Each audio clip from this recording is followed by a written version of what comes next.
வணக்கம். கோயம்புத்தூர்ல 1997, 98 காலகட்டங்களில் மத கலவரம், குண்டுடிப்பு நடைபெற்றுச்சு. அந்த கோர சம்பவங்களுக்கு பிறகு கால் நூற்றாண்டு கடந்த பிறகும் கூட இன்னைக்கு வரைக்கும் கோயம்புத்தூர் மத பதற்றம் மிகுந்த பகுதியாக தான் இருக்கு. ஒரு தொழில் நகரமாக விளங்கக்கூடிய கோயம்புத்தூரை மத பதற்றம் நிறைந்த ஊராக மாற்றியதுல சங் பரிவாருக்கு முழு முதல் பங்கு உண்டு. எப்படி கோயம்புத்தூரை அவ்வாறு மாற்றாங்களோ அதே போல மதுரையை மாற்றுவதற்கான வேலைகள்ல இறங்கியிருக்காங்க. அதுதான் இந்த திருப்பரங்குன்றம் மலை விவகாரம். அண்மை காலங்களில் பேசுபொருளா இருக்கு. இந்த திருப்பரங்குன்றம் மலை உச்சியில காசி விஸ்வநாதர் ஆலயம் இருக்கு, சிவன் கோயில். அந்த பக்கம் பார்த்தீங்கன்னா சுல்தான் சிக்காந்தர் பாதுஷா அவலியா அப்படிங்கிற தர்கா இருக்குது. இந்த தர்காவும் இருக்கு, இந்த ஆலயமும் இருக்கு, கோயிலும் இருக்கு. காலங்காலமா மண்ணின் மக்கள் சிவன் மீது பட்டு கொண்டவங்க போய் அந்த காசி விஸ்வநாதர் ஆலயத்துல வழிபாடு செய்யறாங்க. அதே போல இஸ்லாத்தை ஏற்றுக்கொண்ட தாய் தமிழ் சொந்தங்கள் இந்த பக்கம் தர்கால போய் வழிபாடு செய்து வர்றாங்க. இது காலங்காலமா இருந்து வந்திருக்கு, ஒரு பிரச்சனையும் இல்லை.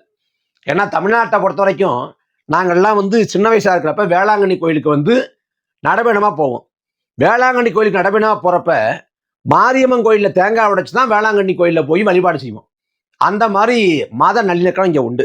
இங்க வேளாங்கண்ணி கோயிலுக்கும் போவாங்க, தர்காவுக்கும் போவாங்க. அப்படிப்பட்ட இணக்கப்பாடு உண்டு. தமிழ்நாட்டில் குடமுழுக்கு கும்பாபிஷேகம் நடக்கிறப்ப அங்க வரவேற்று பதாக வைக்கிறது யாருன்னு பார்த்தீங்கன்னா இஸ்லாமிய சொந்தங்களா இருப்பாங்க. அதே போல அங்க வரக்கூடிய பக்தர்களுக்கு நீராகாரம், மோர், பானக்கம் போன்றவை யார் கொடுப்பான்னு பார்த்தா இஸ்லாம் சொந்தங்கள் கொடுப்பாங்க. இப்படி இந்தியாவில் தனித்துவமிக்க மாநிலமாக தமிழ்நாடு எப்போதும் திகழும். அந்த அடிப்படையில் வட மாநிலங்களில் கலவரம், மத பூசல், மத வன்முறை அங்கே இருந்தப்ப கூட தமிழ்நாடு அமைதி பூங்காவை தான் திகழ்ந்திருக்கு. இது வரலாறு நெடுக இருக்குது. அதனால தான் தமிழ்நாட்டில் பாஜகவால் வேரூன்ற முடியல, கால் ஊன்ற முடியல, இங்கே வாக்களை பெற முடியல. இந்தியா முழுக்க ஆட்சியை பிடிச்சாலும் ஆதிக்கம் பண்ணாலும் தமிழ்நாட்டில் பாஜக தோத்து போனதுக்கு காரணம் இங்கே மிதமிஞ்சி அளவில் இருக்கக்கூடிய மத நல்லிணக்கம். அதை உடைப்பதற்கான வேலைகளை தொடர்ச்சியாக பாஜக செய்து கொண்டிருக்கு. அதுல ஒண்ணுதான் இந்த திருப்பரங்குன்றம் மலை விவகாரம். இந்த திருப்பரங்குன்றம் மலை விவகாரத்தை பொறுத்த வரைக்கும் கடந்த ஜனவரி 1 அந்த தர்காவில் சந்தனக்கூடு நடைபெற்றிருக்கு. அதுக்கு பிறகு 18ஆம் தேதி, ஜனவரி 18ஆம் தேதி கந்தூரி திருவிழா அப்படின்னு அறிவிக்கப்பட்டிருக்கு. கந்தூரினா ஆடு, கோழி போன்றவற்றை பலியிடுவாங்க. இதுல கடந்த 2024 டிசம்பர்ல ராஜபாளையத்தை சேர்ந்த அபுதாகின்னு ஒருத்தர் ஆடு, கோழி போன்றவற்றை எடுத்துக்கொண்டு அங்க அந்த தர்காவுக்கு வழிபாடு செய்ய போறப்ப அவரை அனுமதிக்காம காவல் அதிகாரி தடுத்திருக்காரு. அந்த தடுத்தது பேசுபொருளாகி தர்காவை சேர்ந்த அந்த நிர்வாகிகள் போய் மாவட்ட ஆட்சியர் புகார் கொடுக்குறாங்க. அதை தொடர்ந்து வருவாய் கோட்டாட்சியர் அனுமதி மறுக்கிறார். இல்ல அங்க ஆடு, கோழி எல்லாம் கொண்டு போகக்கூடாது அப்படின்னு அனுமதி மறுக்கிறாங்க. அதை தொடர்ந்து ஜனவரி 22ஆம் தேதி தமிழ்நாடு வக்ஃப் வாரிய தலைவர், ராமநாதபுரம் பாராளுமன்ற உறுப்பினர் நவாஸ் கனி போய் அங்க பார்வையிட்டு வர்றப்ப அங்க உட்காந்து சாப்பிட்டது போல ஒரு புகைப்படம் பரவுது. அவர் பிரியாணி சாப்பிட்டுட்டாரு, மலையில உட்காந்து பிரியாணி சாப்பிட்டுட்டாரு, இந்துக்களின் உணர்வை புண்படுத்திட்டான்னு சொல்லி இந்த அண்ணாமலை போன்ற சங் பரிவார் கும்பலை சேர்ந்தவங்க அதை ஒரு பூதாகரப்படுத்தி அதுக்கு பிறகு இந்துக்களின் மனதை புண்படுத்திட்டாங்க. அந்த மலையை சிக்கந்தர் மலையா மாற்ற முயற்சி பண்றாங்க. இந்துக்களே வீதிக்கு வாருங்கள்னு கிளம்பி போய் ஒரே கலைவரமாக மதுரையை மாற்றுவதற்கான வேலைகள்ல இறங்கியிருக்காங்க. இதுல போராட்டம் செய்ய அனுமதி கேட்கிறாங்க. அனுமதி திமுக அரசு மறுப்பது போல சொல்லுது. உடனடியாக அவங்க நீதிமன்றம் போறாங்க. நீதிமன்றம் போனா இது தமிழ்நாடு அரசு என்ன பண்ணுதுன்னா, நீங்க கல் மண்டபத்துக்கிட்ட ஆர்ப்பாட்டம் பண்ண வேண்டாம், பழங்காலத்துல பண்ணுங்கன்னு சொல்லி ஆர்ப்பாட்டம் பண்ணுவதற்கு திமுக அரசே ஒரு இடத்தை சொல்லுது. பொதுவா நாம ஒரு போராட்டம் ஆர்ப்பாட்டம்னா ஒதுக்குப்புறமா கொடுப்பாங்க. மக்கள் அடர்த்தி இல்லாத அங்க மக்கள் வாழாத ஊருக்கு ஒதுக்குறப்புறமா கொடுப்பாங்க. ஆனா அந்த பழங்காலத்துல மக்கள் ஆயிரக்கணக்கில் கூடக்கூடிய அளவில் கொடுத்துருக்காங்க. அப்படி கூடக்கூடிய அளவில் கொடுத்து பாஜக வளர்த்து விடக்கூடிய வேலையை கச்சிதமாக செய்து கொண்டிருக்கிறது இந்த திமுக அரசு. பொதுவா முருகனை நம்ம வழிபாடு செய்யறோம். முருகன் இடத்துல அசைவம் படைக்கக்கூடாது அப்படின்னு இன்னைக்கு சங் பரிவார் கும்பல் சொல்லுது. ஆனா திருமுருகாற்று படையில முருகனுக்கு ரத்த பொரியல் படைச்சதா செய்திருக்கு. அதே போல சிவனை வழிபட்ட கண்ணப்ப நாயனார் அவர் அசைவத்தை வந்து சிவனுக்கு வச்சு படைச்சாருங்க செய்தியும் படிக்கணும். அதை வந்து அந்த சிவனே ஏத்துக்கிட்டாரு அப்படின்னு அதில் சொல்லப்படுது, அந்த புராணத்தில் சொல்லப்படுது. இவ்வாறாக இங்க அசைவம் செய்வங்கிறது பிரச்சனையே இல்லை. இன்னும் சொல்ல போனா முருகன் யாரு? குறிஞ்சி நிலத்துல வாழ்ந்த தலைவன் தான் முருகன். அவன் வந்து காடும் காடு சார்ந்த பகுதி, மலையும் மலை சார்ந்த பகுதி, இந்த பகுதியெல்லாம் முருகன் வாழ்ந்திருக்கான். அப்ப அந்த இடத்துல வாழ்ந்த முருகன் தமிழ இறைங்கிறப்ப, ஒரு தமிழங்கிறப்ப அவன் வேட்டையாடி தான் சாப்பிட்டுருப்பான். ஆனா முருகனுக்கு வந்து அசைவம் இருக்கக்கூடாது, சைவம் சொல்லிட்டு வைதிகம் வந்து நீ கட்டமைச்சிருச்சு. அந்த வைதிக மரபை வச்சுக்கிட்டு அசைவத்தை எப்படி கொண்டு போலாம், கோழி ஆடை எப்படி பலியிடலாம், இது இந்துக்களோட மனதை புண்படுத்தாதான்னு சொல்லி இதை வச்சு பிரச்சாரம் பண்ணி அரசியல் ஆதாயம் தர முடியாதா அப்படின்னு முயற்சி பண்ணுது. உண்மையிலேயே முருகன் மீது வந்து பாஜகவுக்கு, அண்ணாமலைக்கு, இந்து முன்னணிக்கு பற்று இருக்கா, பாசம் இருக்கா? தமிழ்நாடை தவிர்த்து வட மாநிலங்கள்ல எத்தனை இடங்கள்ல முருகனை கொண்டு போய் சேர்த்திருக்காங்க? அப்படிலாம் பெருசா சொன்ன மாதிரி தெரியலையே. தமிழ்நாட்டுல இங்க வர்றப்ப அமித்ஷாவும் மோடியும் இங்க வந்து வெற்றிவேல் வீரவேல் முழக்கம் இல்ல. ஆனா வட மாநிலங்கள் என்ன முழக்கம்றாங்க? பொதுவா பாஜகவுக்கு ஒரு கோட்பாடு உண்டு. பாம்பு திங்கிற ஊருக்கு போனா நடுத்துண்டு தனக்குன்னு உட்காந்துருவான். தமிழ்நாட்டுல வந்து பிள்ளையார பேசிக்கிட்டு இருந்தான். ஆனா இப்ப பிள்ளையார பேசுறது இல்லை. ஏன்னா தமிழ்நாட்டுல பிள்ளையாருக்கு மார்க்கெட் இல்லைன்னு தெரிஞ்சுக்கிட்டு பிள்ளையார விட்டுட்டு முருகனை பேச ஆரம்பிச்சான். வெற்றிவேல் வீரவேல் அப்படின்னு தமிழ்நாட்டுல முழக்கம் போடுவான். கேரளாவுக்கு போனா வெற்றிவேல் வீரவேல் சொல்லுவானா? சொல்ல மாட்டான். அங்க போனா சாமியே சரணமைப்பான்பான். அங்க சாமியே சரணமைப்பான்னு சொல்லக்கூடிய பாரதிய ஜனதா மகாராஷ்டிராவுக்கு போனா அங்க கனவிஜாதா மோரியாம்பான். அவன் வந்து உத்தரப்பிரதேசம் போனா ஜெய் ஸ்ரீராம் அப்படிம்பான். அவனே ஒரிசாவுக்கு போனா ஜெய் ஜெகநாதன்பான்.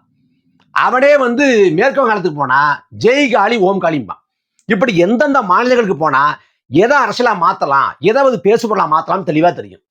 அப்ப மக்கள் நலன், மக்கள் வாழ்வாதாரம், மக்களோட பொருளியல் வாழ்வு, மக்களோட அடிப்படை வசதிகள், இதை மையப்படுத்தி பாஜகவின் அரசியல் ஒரு நாள் இருக்காது. முழுக்க முழுக்க மதத்தை அடிப்படை வச்சுதான் பாஜகவோட அரசியல் இருக்கும். நீங்க சொல்ல போனா ராமர் கோயில், ராமராஜ்யம், இந்த ரெண்டு முழக்கத்தை வச்சு அவன் ஒட்டுமொத்த நாட்டுல ஆட்சியை பிடிச்சிட்டான். வெறும் 2 இடத்துல இருந்த பாரதிய ஜனதா 100க்கும் மேற்பட்ட இடங்கள்ல வெற்றி பெற்று பாபர் மசூதி இடிச்சு தகர்த்த பிறகாக மத்தியில ஆட்சி அதிகாரத்தில் அமர்ந்துட்டான். அப்படி எப்போதும் பாஜகவுக்கு மதம் தான் அரசியல், மக்கள் நடந்த அரசியல் ஒருபோதும் இல்லை. இதான் யதார்த்தம். இதுல நினைவிருக்கலாம், இந்த திமுகவோட ஆட்சி காலத்திலேயே தஞ்சாவூர் பக்கம் மைக்கேல்பட்டி அப்படின்னு ஊர், அங்க இருக்கக்கூடிய ஒரு பள்ளிக்கூடம் கிறிஸ்தவ பள்ளிக்கூடம். அந்த கிறிஸ்தவ பள்ளிக்கூடத்துல வந்து ஒரு மாணவி இறந்து போறாங்க, தற்கொலை பண்ணி இறந்து போறாங்க. இறந்து போனப்ப கடுமையாக போராடியவர் வந்து அண்ணாமலை. அதாவது மதமாற்றத்தின் விளைவாக தான் அந்த குழந்தை வந்து மனமுடைஞ்சு செத்து போச்சு அப்படின்னு சொல்லிட்டு பெரிய போராட்டம் பண்ணாரு. மத பதற்றத்தை உருவாக்குற வகையில கலவரம் பண்ணார். ஆனா அந்த வழக்கு சிபிஐக்கு போயிருக்கு. மத்திய புலனாய்வுத்துறை, மத்திய அரசு கட்டுப்பாட்டில் இருக்கக்கூடிய சிபிஐக்கு நகர்த்தப்பட்டு சிபிஐயே சொல்லிடுச்சு அங்க வந்து மதமாற்றம் நோக்கம் இல்லை, மதமாற்றம் நிகழவே இல்லை, அப்படி எந்த முகாந்திரம் இல்லை அப்படின்னு சொல்லிடுச்சு. அதுக்கு பிறகு வாய் திறந்தாரான்னா அண்ணாமலை ஒருபோதும் வாய் திறக்கல.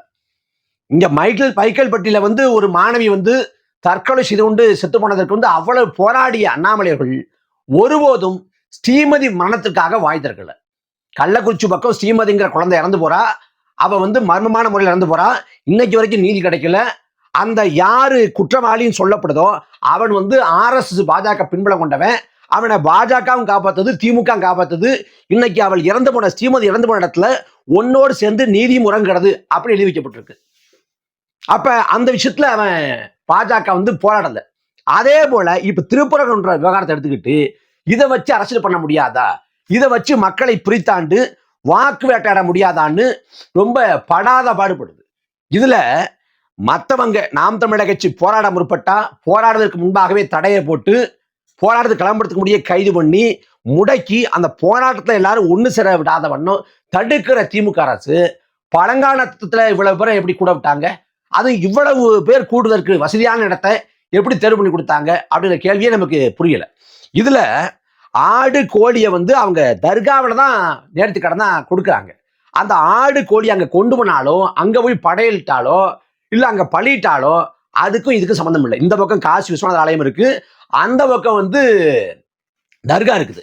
அப்படி இருக்கப்ப இந்த கொண்டு போறது அங்க நேர்த்தி கடனுக்கு இது பண்றது அதெல்லாம் காலகாலமா எடுத்து வந்திருக்கு. ஆனா இந்த சமயத்துல இதை சிக்கலாக சர்ச்சையாக மாற்ற வேண்டிய அவசியம் என்ன? அந்த ஆட்டையும் கோழியை கொண்டு போறப்ப அபுதாயிர் ராஜபாளை சேர்ந்த ஒருத்தர் கொண்டு போறப்ப தடுத்து நிறுத்திய காவலையார் ஏன் தடுத்து நிறுத்தினார்? அவர் தடுத்து நிறுத்த வேண்டிய நோக்கம் என்ன? அதுக்கு பிறகும் கூட வருவாய் கோட்டாட்சியர் அந்த சூழலை சரி பண்ணாம மறுபடியும் ஒரு சார்பாக நடந்து கொண்டு இந்த சிக்கலை பெருசுபடுத்தி அது இந்து இஸ்லாம்னு ரெண்டு மதத்துக்கிடையான பூசலாக உருவாக்குவதற்கு தூவம் போட்டது ஏன்? இவ்வளவு இந்த விவகாரம் இவ்வளவு பெருசா மாறும்னு உளவுத்துறை கண்காணிக்காது, கவனிக்காது, கணிக்காது, அதை ஏன் கோட்டை விட்டுச்சு? இந்த கேள்விகளுக்கெல்லாம் பதில் என்ன? ஏன்னா தமிழ்நாட்டில் பாஜக வளரணும், அதை திமுக விரும்புது. ஏன்னா சும்மாவே இந்த பல்லவியை பாடுவான், பாஜக வந்துடும் பாஜக வந்துடும் பாஜக வந்துடும் பல்லவியை பாடுவான். ஏன்னா பாஜக உள்ள விட்டு அவனை வளர விட்டு அவனை காட்டி காட்டி தன் தரப்பை திமுக நியாயப்படுத்தும். இந்த களத்தை பாஜகவுக்கும் திமுகவுக்குமான களமாக மாற்றி அமைத்தால் அதுல கொள்ளை லாபம் திமுகவுக்கு தான். ஏன்னா பாஜக வந்துருவான், திமுக விமர்சிக்காது, பாஜக வந்துருவான், திமுக கேள்வி கேட்காது, பாஜக வந்துருவான், திமுக ஓட்டப்படும் சொல்லி இங்க எல்லா வாக்குகளையும் ஒருமுகப்படுத்துவதற்கு பாஜகவின் வளர்ச்சி உதவும். அதனால ஒருபோதும் பாஜகவோட வளர்ச்சியை மட்டுப்படுத்தவோ கட்டுப்படுத்தவோ ஒரு நாளும் திமுக செய்யாது. இவங்க ஆட்சிக்கு வந்த பிறகு பல முறை மோடி தமிழ்நாட்டுக்கு கிடைச்சாங்க. மருத்துவமனை திறப்பா, இல்ல கேல இந்தியாவா, இல்ல செஸ் போட்டியா, எல்லாத்துக்கும் கூப்பிட்டாங்க. ஏன் கூப்பிடுறாங்க? மோடியை நீங்க அழைக்காம நிகழ்வு நடத்த முடியும். ஆனா மோடியை திரும்ப திரும்ப அழைக்க வேண்டிய அவசியம் என்ன? அப்படி மோடி திரும்ப திரும்ப வர்றப்ப அது யாருக்கு சாதகமா முடியும்? பாஜகவுக்கு தானே சாதகமா முடியும். அப்ப பாஜகவுக்கு அனுசரணையான அனுகூலமான வேலையை தொடர்ந்து திமுக செய்து கொண்டிருக்கிறது. இப்ப இந்த விவகாரம் சாதாரண முடிச்சிருக்க முடியும். நாம சொல்றோம் தமிழர்கள் இந்துக்களே இல்லைங்கிறோம், சிவன் இந்து இல்லைங்கிறோம், முருகன் இந்து இல்லைங்கிறோம். ஆனா இன்னைக்கு முருகனை இந்துங்கிறான், தமிழர்களை இந்துங்கிறான், அந்த மலையை இந்து மலைங்கிறான். அது தமிழர் மலை. அண்ணன் சீமானவர்கள் தான் கேட்டாங்க, அதாவது குன்று இருக்கும் இடத்துல எல்லாம் குமரன் இருப்பான் அப்படின்னு சொல்லிட்டு இன்னைக்கு பாஜக போராடுது. எங்கள் முப்பாட்டன் முருகன் மீது உங்களுக்கு அக்கறை, சரி வச்சுக்குவோம்.